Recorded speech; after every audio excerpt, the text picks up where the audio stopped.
Eu comentava com a minha esposa que, ao examinar alguns arquivos antigos, eu me deparei com uma mensagem de vários e vários anos atrás, no texto do Salmo 126.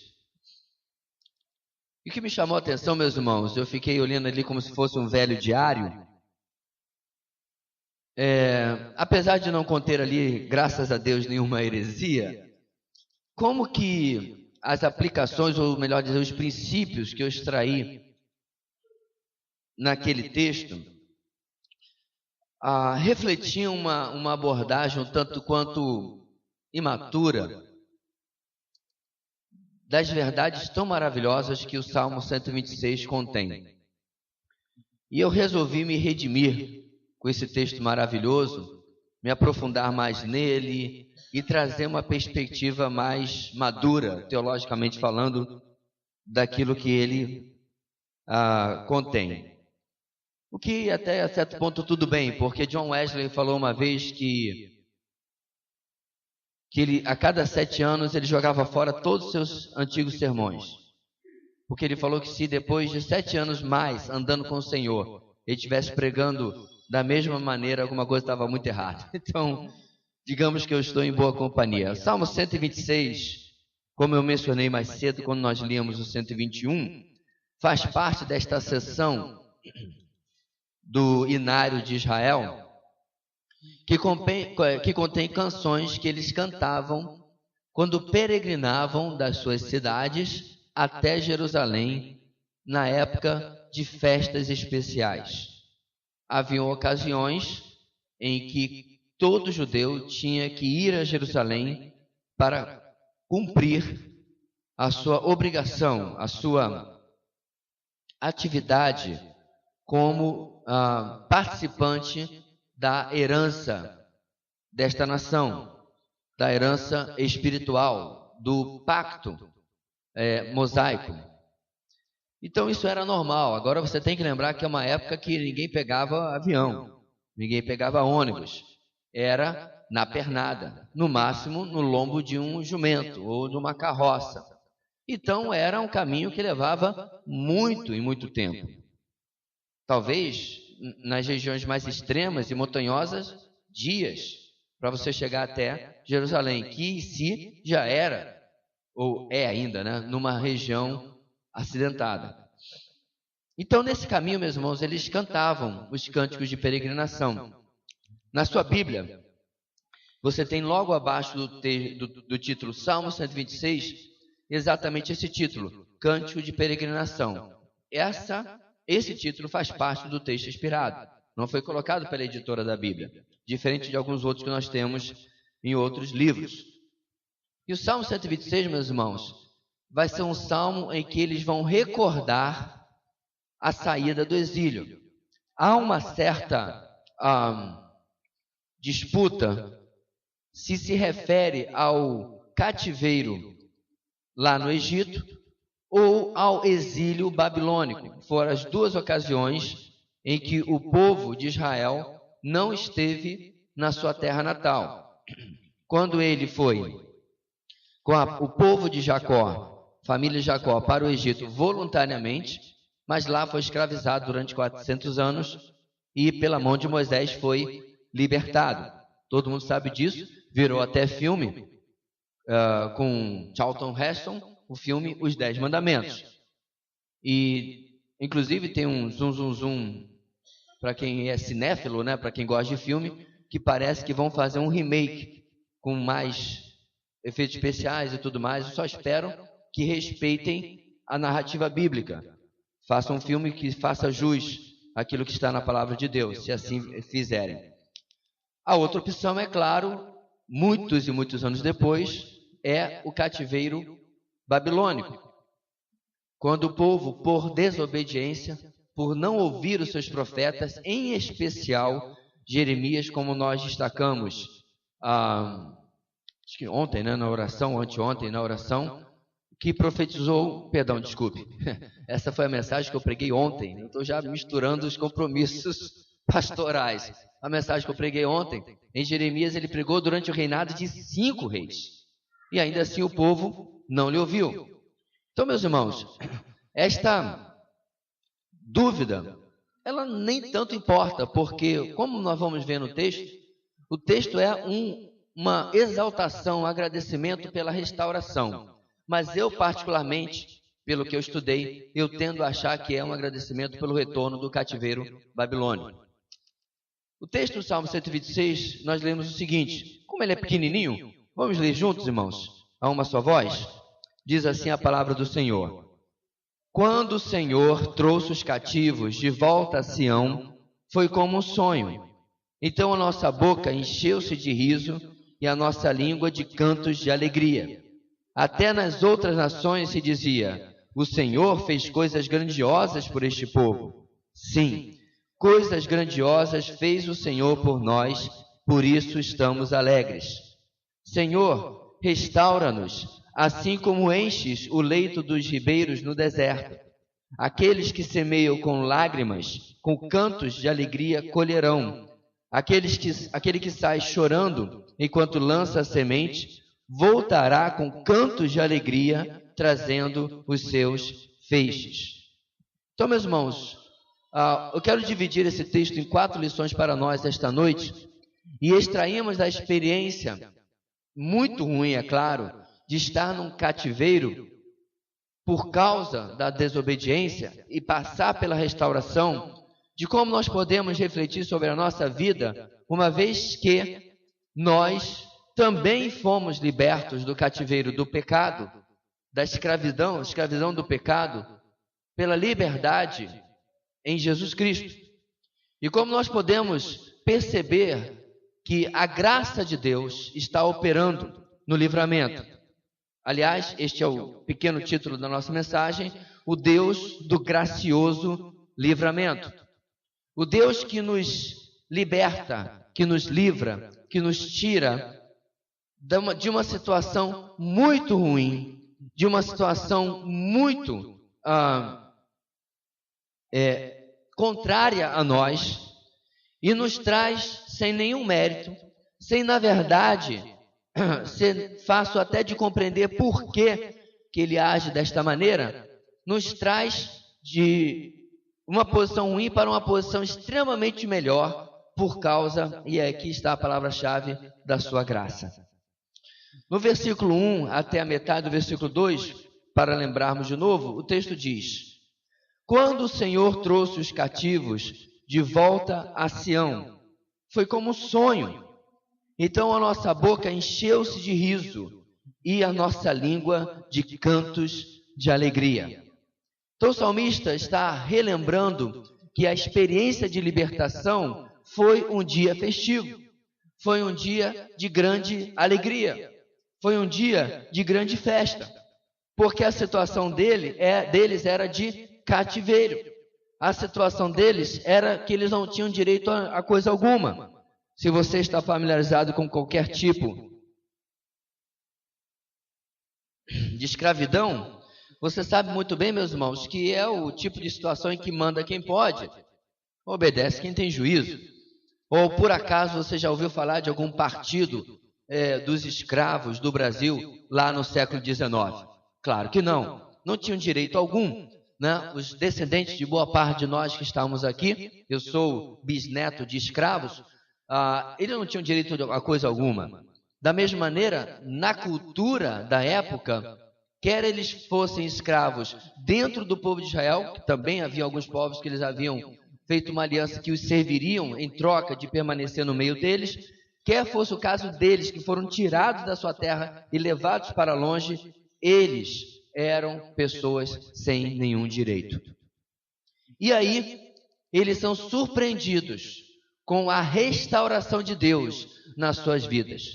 No caso deles, restauração porque antes eles tinham liberdade, perderam e agora são trazidos de volta. A lição que eu quero tirar, meus irmãos, dessa experiência de Israel para nós é a seguinte: o agir de Deus nos surpreende quando contrastado com a nossa condição caída. O agir de Deus em nos trazer para uma posição ou trazer-nos para uma situação extremamente melhor do que aquela que nós estávamos ela nos surpreende porque olhamos para o que somos e olhamos para o que éramos. Eles olhavam para o que eles estavam experimentando agora, voltando para Sião, para Jerusalém. E aquilo que eles eram antes, sem pátria, sem nação, sem direitos, sem governo, isso era para eles algo que os surpreendia. Deus era um Deus surpreendente. Amados, da mesma maneira, quando nós experimentamos, quando nós olhamos com atenção para quem nós éramos e quem nós somos, a graça de Deus se torna algo surpreendente para nós. Se torna algo maravilhoso para nós. Não é à toa que John Newton, grande homem de Deus de 2 séculos atrás, escreveu o hino Amazing Grace, melhor tradução, graça surpreendente, graça maravilhosa. Eu poderia dizer, graça que nos deixa sem palavras. Porque a letra diz, graça surpreendente, maravilhosa, que tirou um perdido como eu e transformou em alguém que Deus fez a sua obra. Meus amados, muitas vezes quando nós saímos há muito tempo de uma situação ruim, até mesmo materialmente falando, nós acabamos esquecendo quem nós éramos. Nós acabamos esquecendo da onde nós viemos. A pobreza, por exemplo, é muito fácil ser lembrada quando ela está presente. Mas quando você está já há muitos anos e décadas, não é verdade, numa vida melhor ou até rica, você pode até lembrar, eu vim de uma origem humilde, mas ficou lá. Isso não lembra mais. A vida espiritual, por outro lado, ela tem um quê diferente. Porque todo dia você é lembrado de que você é pecador. Todo dia você é lembrado da sua situação. E o seu pecado que ainda insiste em bater a sua porta hoje, apesar de não ter mais domínio sobre você, ele pode lhe lembrar daquilo que você era antes e da obra surpreendente que Cristo fez nas nossas vidas. Meus irmãos, eu me lembro agora da passagem da mulher que entra na casa de Simão. Jesus está ali comendo com eles, e essa mulher, ela se coloca aos pés do Senhor, ela lava os pés do Senhor com as suas lágrimas e enxuga com seus cabelos. Simão, um homem que se achava extremamente justo, comenta com os outros, se ele fosse verdadeiramente profeta, ele saberia quem está tocando nele. Essa mulher é uma pecadora. Qual é o grande contraste entre Simão e a mulher aos pés de Jesus? Jesus vai responder, Simão, a quem muito é perdoado, muito ama. Perceba, Simão não havia experimentado ainda o perdão dos seus pecados, porque não havia encontrado ainda arrependimento. Então no seu coração ainda tem religiosidade, ainda tem julgamento, ainda tem preconceito, nenhum amor, nenhuma misericórdia, porque ele não havia experimentado ainda. Jesus estava dentro da casa dele, mas eu não havia experimentado a graça de Jesus. Aquela mulher, com certeza, o nome dela não é revelado para a posteridade, havia experimentado a graça daquele aos pés do qual ela chorava agora. E por isso ela recebe aquele testemunho que diz Jesus, em todo lugar que o evangelho for anunciado, o que essa mulher fez vai ser lembrado. Como está sendo lembrado hoje, em 2013. E o que Simão fez, lembrado também está, mas negativamente. Qual a diferença, irmãos? A constatação de que eu fui muito perdoado. Um dos problemas, meus irmãos, nos púlpitos de hoje, é que a palavrinha que eu já mencionei meia dúzia de vezes aqui em 15 minutos de mensagem, pecado, é uma palavra muito evitada. Porque as pessoas não gostam de ouvi-la. As pessoas não gostam de saber que nós ainda temos pecado, que nós temos que lidar com o pecado. Que não adianta eu vir com roupa bonita na igreja, né? Me lembro de um pregador de muitos anos atrás que falava que no fim de semana o cara lavava até o carro para ir para a igreja. Botava roupa bonita, mas durante a semana era uma lástima. Mas quando chegava no culto, ele não queria ser lembrado de que ele é um pecador. Então, meus irmãos, a pobreza pode ficar no passado, o cativeiro pode ficar no passado, o nosso cativeiro espiritual, sim, ficou no passado, mas a presença a cada dia do pecado e do perdão que nós recebemos nos surpreende, porque esse Deus está agindo na nossa vida. Isso é graça. Graça que eles experimentaram, graça que nós experimentamos também. Principalmente, meus irmãos, porque eles estavam naquele cativeiro por causa dos seus próprios, das suas próprias ações, das suas próprias decisões. Eles não foram para o cativeiro por capricho de Deus. Muito pelo contrário. Deus os avisou inúmeras vezes. Mas não ouvindo Deus, fazendo ouvido surdo para Deus, Deus precisou agir com a sua disciplina. Na segunda parte do versículo 2 e do versículo 3, o salmista compôs o seguinte: até entre as nações se dizia, o Senhor fez coisas grandiosas por este povo. Sim, coisas grandiosas fez o Senhor por nós, por isso estamos alegres. Em segundo lugar, meus irmãos, o salmista destaca que a ação de Deus era tão surpreendente, e o agir de Deus era tão surpreendente, que levantava um testemunho para com as nações que conheciam Israel. Durante 70 anos, na hipótese que seja realmente o cativeiro babilônico, a Jerusalém e toda aquela região ficou ao Deus dará, como se diz. Ficou desértica, ficou abandonada. E de uma hora para outra, Ciro assina um decreto. Detalhe, como havia sido profetizado muitos e muitos anos antes. E ele decreta que o povo deveria voltar para a sua terra e reconstruir Jerusalém e o templo. Isso, meus irmãos, é claro, não precisa de internet, as notícias voavam mesmo naquela época. Começou a se espalhar por todo o império o que está acontecendo. Por que esse povo está sendo tratado dessa maneira? Por que este povo está sendo beneficiado dessa maneira? O Senhor fez grandes coisas por eles. Meus irmãos, a obra de Deus na nossa vida é testemunho daquilo que é o amor e a graça de Deus. É por isso, meus irmãos, que quem eu era ou o que eu faço de errado não pode ser uma coisa que eu esconda criando um verniz ou uma casca de perfeição que na verdade não reflete quem eu verdadeiramente sou. É claro que nem todo mundo, na verdade a minoria de nós, vai ter aquele tipo de testemunho, né? Não, eu era traficante, eu era isso, eu era bandido, eu matava, eu batia na minha mulher, fazia isso. A maioria de nós não vem de uma realidade assim. Mas sabe, o mundo admira ou se surpreende com testemunhos assim, mas ele também se surpreende com testemunhos de transformação que você tem experimentado.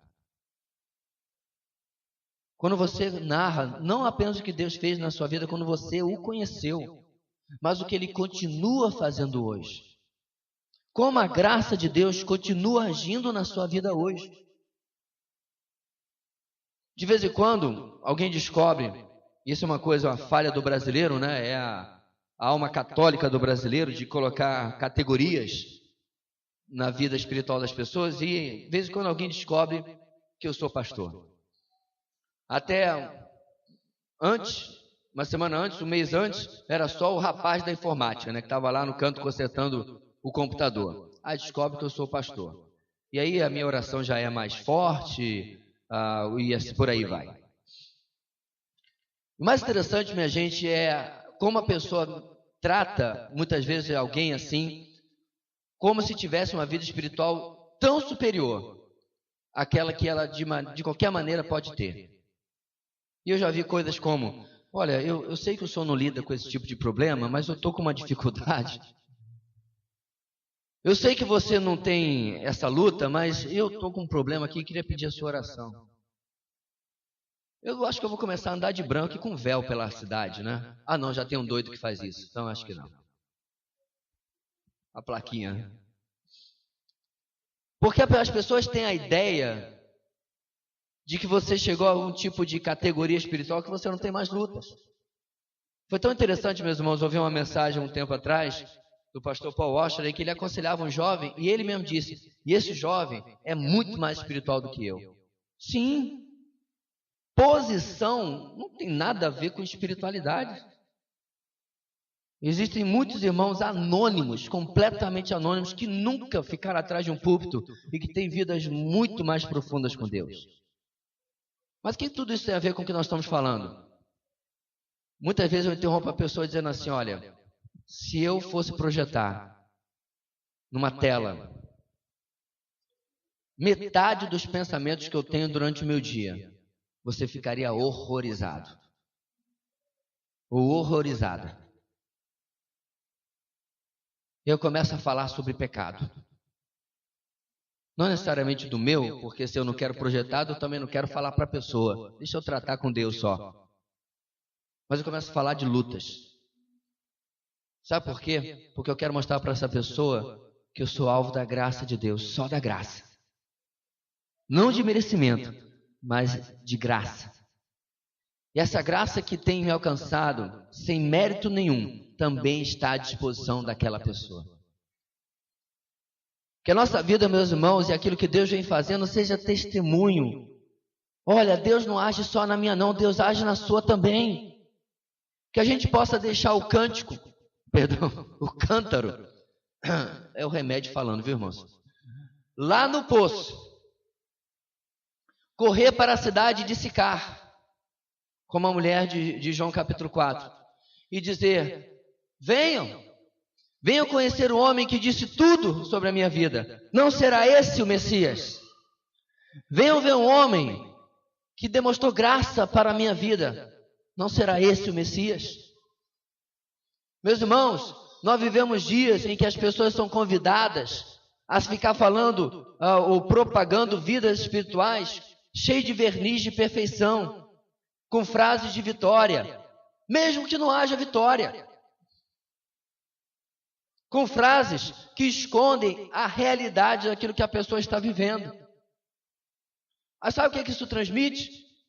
Muita gente acha, não, isso vai atrair as pessoas, porque quem não quer ser vitorioso? Não, meu amigo. Eu já ouvi as pessoas dizerem, eu não gosto muito dos crentes, porque parece que eles têm uma vida perfeita. Porque estão se escondendo atrás de um verniz de perfeição. Mas, meus amados, quando nós percebemos o agir de Deus, e Ele nos surpreende porque contrasta com quem nós somos, em segundo lugar, isso se torna um testemunho da sua graça para com as pessoas. Um testemunho daquilo que Deus vem fazendo na nossa vida. Quando a gente fala, como os apóstolos, quando as pessoas se ajoelhavam aos seus pés, lembra? Meu amigo, levanta. Sou homem como você, pecador como você. Como a gente fala, quando a gente fala como o apóstolo Paulo, eu sei que em mim, na minha carne, não habita bem algum. Muito diferente dos apóstolos de hoje, não é verdade? Paulo, meus irmãos, declara 3 coisas, deixa eu ver se eu me lembro de cabeça aqui. Maior dos pecadores, principal dos pecadores e o pior dos pecadores. É o que Paulo vai falando sobre si ao longo do Novo Testamento. Ele vai piorando de categoria à medida que ele vai ficando mais maduro. Ele vai vendo mais ainda a sua situação caída. No versículo 4, o salmista compôs o seguinte: Senhor, restaura-nos, assim como enches o leito dos ribeiros no deserto. Além de trazer do cativeiro, ele continua pedindo a Deus que continue a sua obra. Trazer do cativeiro é o primeiro passo, mas Jerusalém está destruída. Está tudo em ruínas. Está tudo ruim. E além do mais, ainda ficou gente lá. Então essa restauração significa, traz os outros cativos de volta também. E aí ele faz uma comparação. Ele diz, segunda parte, assim como enches o leito dos ribeiros no Negueb, no original, no deserto do Negueb. O que acontece aqui, meus irmãos, que apesar de ser deserto, durante a época mais árida e seca, sem chuva, o rio quase sumia. Mas durante a época das chuvas, lá nas montanhas, O ribeiro que passava pelo Neguebe enchia e transbordava do seu leito e fertilizava as terras ao redor. Então você via longas extensões de deserto, mas à beira do rio que havia transbordado havia fartura. Quando o rio voltava de novo para o seu leito, havia fertilizado um pedaço ao redor desse leito. Da mesma maneira que nós passamos pela sequidão, agora nos traz para a abundância. O Senhor começou a obra, continue a obra. Terceiro lugar, o agir de Deus renova a nossa esperança para esperar mais dele. Deus nos trouxe, Deus vai continuar fazendo a obra. E Deus realmente fez. Deus usou 3 homens. É a segunda vez que eu falo isso em 24 horas. Interessante. Zorobabel, Esdras e Neemias. O trio Zen. Zorobabel para restaurar o templo. Esdras para restaurar o povo. Neemias para restaurar os muros. Deus não apenas os trouxe para deixá-los numa terra desamparados, uma terra destruída, uma terra desolada. Deus começou a restaurar a nação. Deus começou a restaurar Jerusalém. Deus começou a restaurar o seu povo. E mais, através dos profetas Ageu, Zacarias, Malaquias, ele profetizou, ou ele mandou a mensagem, que naquele templo que estava sendo erigido, o Messias um dia entraria. E por isso, aqui está a interpretação correta, a glória daquela casa seria maior que a glória da primeira, a casa que Salomão havia erigido. Esta é a interpretação e a única interpretação desse texto. Tem nada a ver com aquela situação que você tinha vivido no passado muito boa, mas agora Deus vai dar uma situação melhor. Isso aí é violência bíblica. A interpretação simplesmente naquele templo muito mais simples, que havia sido erigido pelos que retornaram do cativeiro, o Messias um dia entraria. E por isso, a glória daquela casa, da segunda casa, seria maior que a glória do enorme e lindo templo que Salomão havia erigido. E realmente aconteceu.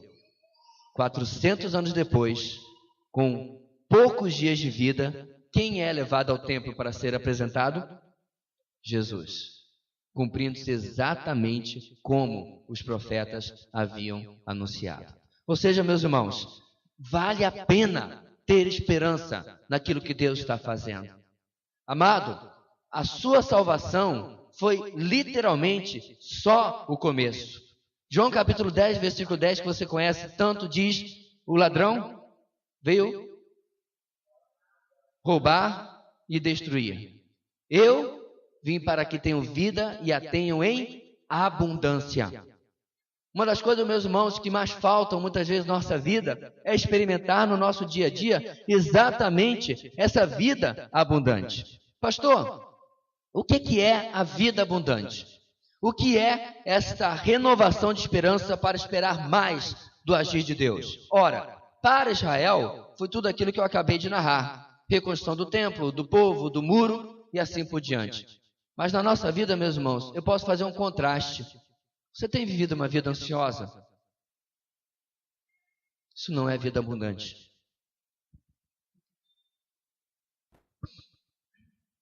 Como você pode experimentar a suficiência de Deus se você vive uma vida ansiosa por causa daquilo que vai acontecer, por exemplo, esta semana?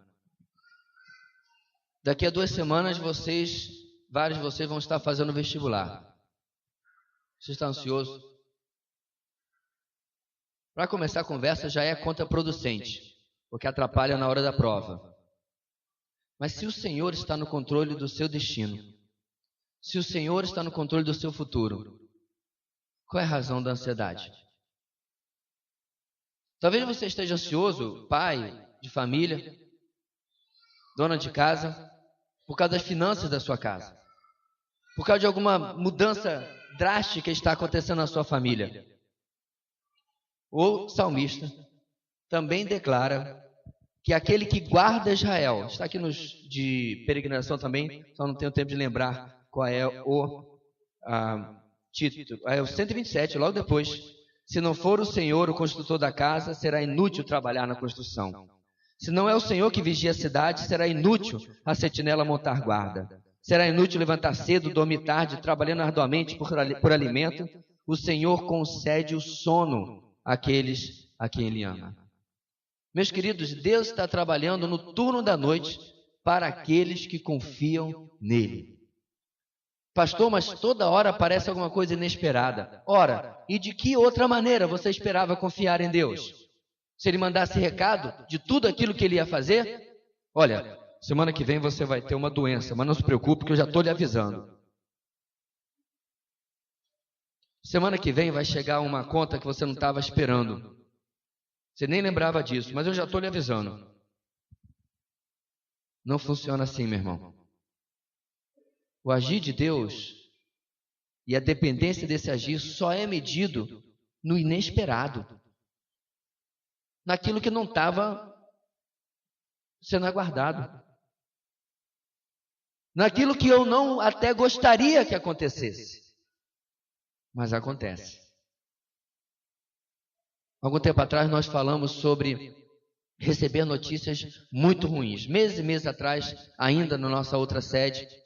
Será que nós estamos preparados, meus irmãos, para todo tipo de notícia ruim que possa ser trazido pelo Senhor para nós?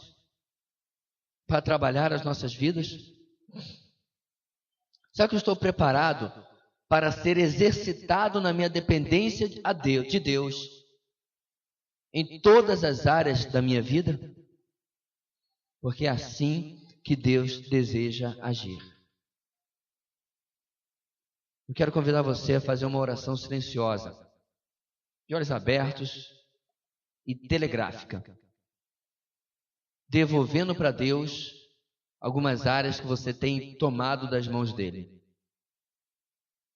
Devolvendo para Deus algumas coisas que têm causado medos, temores, ansiedade, porque você tem tirado das mãos dele. Porque se a palavra de Deus nos ordena, meus irmãos, a descansar nele, ansiedade é desobediência. Ou seja, para ter uma vida abundante, eu preciso depender e obedecer ao Deus que vai agir na minha vida. Não tem como eu ter esperança de que Ele vai agir e fazer mais coisas se eu não estiver dependendo dEle. Judá, depois de ver o rei assinar um decreto, ver o impossível aos seus olhos acontecer, ele está cheio de fé. Deus começou a fazer. Senhor, então restaura, faz o resto, continua fazendo. Querido, o mais difícil na sua vida, Ele já fez. Ele rasgou o escrito de dívida que era contra você. Colossenses nos ensina isso. Escreveu o seu nome no livro da vida, de onde ninguém pode apagar. Então Paulo nos pergunta em Romanos, como Ele não nos dará, juntamente com Cristo, todas as outras coisas? Como? E gratuitamente. Pois o mais difícil, tirar-nos do cativeiro, Ele já fez. O agir de Deus nos surpreende quando contrastado com a nossa condição caída. Em segundo lugar, o agir de Deus surpreende, tornando-se testemunho da sua graça. Em terceiro lugar, o agir de Deus renova a nossa esperança para esperar mais dele. E finalmente, versículos 5 e 6, nós lemos o seguinte: aqueles que semeiam com lágrimas, com cantos de alegria colherão. Aquele que sai chorando enquanto lança a semente, voltará com cantos de alegria, trazendo os seus feixes. Eu sei que esse texto é muito usado para falar sobre evangelismo, sobre missões, mas ele não é necessariamente sobre isso, até porque evangelismo e missões nem existia quando o texto foi escrito. Na verdade, meus irmãos, o texto está falando sobre a possibilidade de nós continuarmos investindo, crendo na resposta de Deus. É a lei da semeadura. Você planta e você vai colher. Agora, perceba, tem um fator nesse texto que, apesar de ter a lei da semeadura, muitas vezes é ignorado. Vamos voltar a ele? Aqueles que semeiam com lágrimas, com cantos de alegria colherão. E ele vai repetir o pensamento. Aquele que sai chorando, enquanto lança a semente, voltará com cantos de alegria trazendo seus feixes.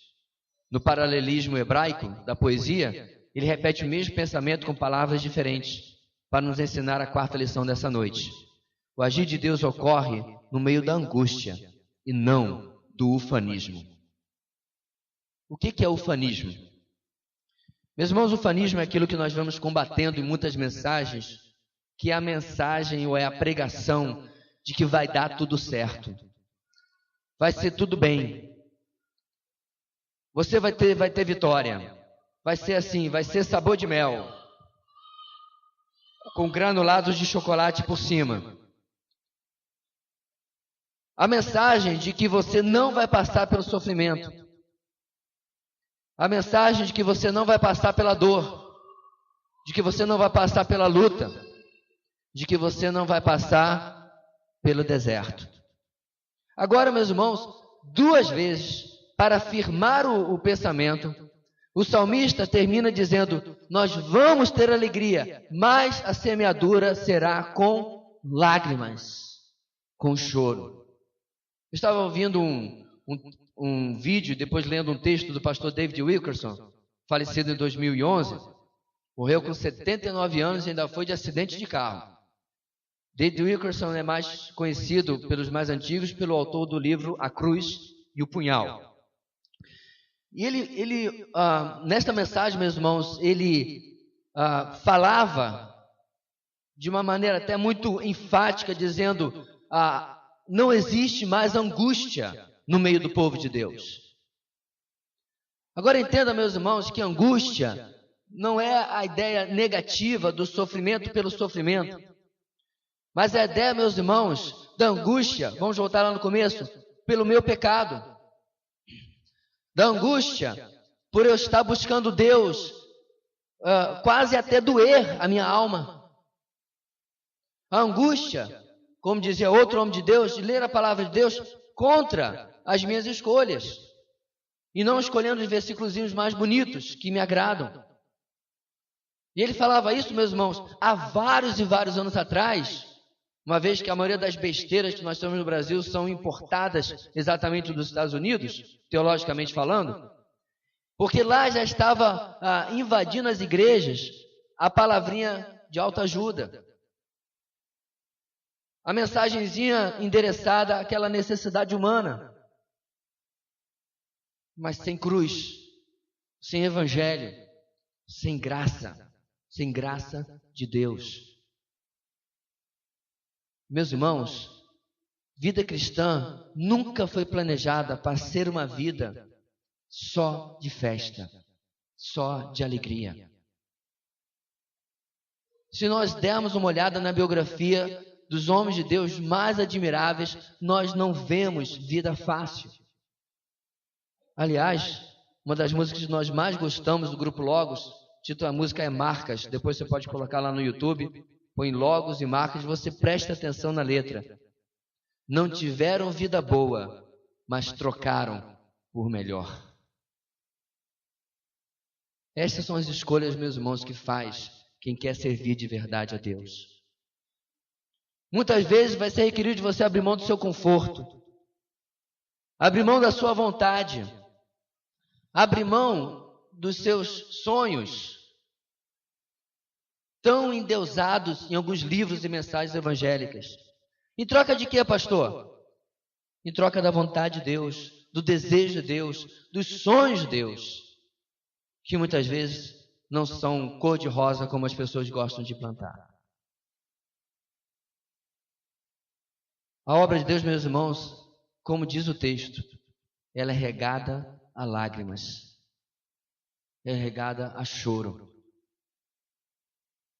Você tem tido esse perfil que o salmista coloca? Você já teve a sua restauração, você crê que Deus vai fazer mais coisas, mas agora você continua crendo, mas, regada a lágrimas.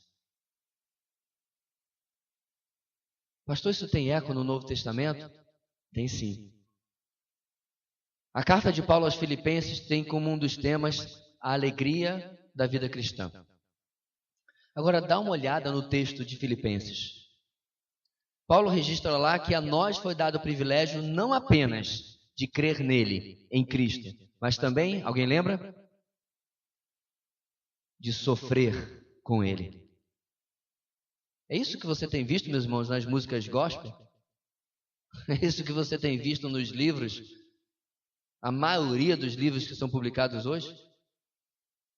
Você já ouviu algum livro ser escrito em cima desse texto de Filipenses? Paulo falava, eu quero participar dos seus sofrimentos. Todo mundo quer participar das vitórias de Cristo. Paulo dizia, eu também quero participar dos seus sofrimentos. Querido, eu não sei como isso se traduzirá na sua vida em particular. Não significa que a gente vai pegar a experiência exata de Paulo e dizer que é isso que você tem que viver, ou a experiência daquele missionário, ou daquele outro grande homem de Deus. Aquilo é o que Deus fez na vida deles. O que será que Deus quer fazer na sua vida para a glória dele? Você está disposto a falar como Jó? Recebemos o bem de Deus, não receberíamos o mal? Pastor, mas que mensagem é essa? Que Deus de amor é esse que quer trazer o mal sobre a minha vida? Entenda, meu amado, Deus nunca trará nenhum mal na nossa vida que não redunde em glória para Ele e maior relacionamento conosco. Nunca. E depois, Ele faz a ferida, mas Ele mesmo a sarará. Ele mesmo a curará. É isso que o profeta nos diz. É hora, meus irmãos, de nós abraçarmos uma vida com Deus que seja holística, que seja inteira, que não seja aquele evangelho do pedacinho que eu mais gosto, que parece o evangelho quando alguém se aproxima de um bolo de aniversário, né? Me dá aqui desse lado aqui, que é o que eu mais gosto. Mas seja um evangelho completo, porque não é só o evangelho de lágrimas. Olha a segunda parte do versículo 5 e versículo 6, repetindo, com cantos de alegria colherão. Versículo 6, voltará com cantos de alegria, trazendo os seus feixes. Mas não se esqueça, tem as primeiras partes dos 2 versículos também. O relacionamento com Deus, meus irmãos, é absurdamente maravilhoso, porque Ele é um Deus gracioso. E a sua graça se manifesta no deserto, se manifesta no vale, se manifesta na montanha, não importa.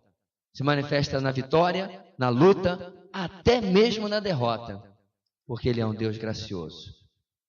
O agir de Deus nos surpreende quando contrastado com a nossa condição caída. O agir de Deus surpreende, tornando-se testemunho da sua graça. O agir de Deus renova a nossa esperança para esperar mais dele. O agir de Deus ocorre no meio da angústia e não do ufanismo. Vamos orar? Nosso Deus amado, ajuda-nos a te enxergar a cada passo da nossa vida. Ajuda-nos, ó Deus, a ir até o vale. O vale, ó Deus, onde o Senhor trata com aquilo que nós realmente somos.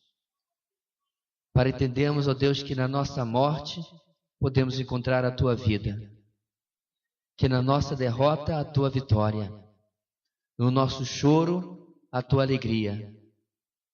Na nossa falta a Tua riqueza. Entendemos, ó Deus, quem Tu és. Que a Tua obra, ó Pai, não foi algo que aconteceu apenas naquele dia quando nos encontramos com o Senhor. Mas ela continua, ela se estende e ela ainda há de ser completada até o dia de Cristo. Nós Te louvamos e Te glorificamos esta noite pelo Teu surpreendente agir, o Deus que nos surpreende a cada dia. Em nome de Jesus. Amém e amém.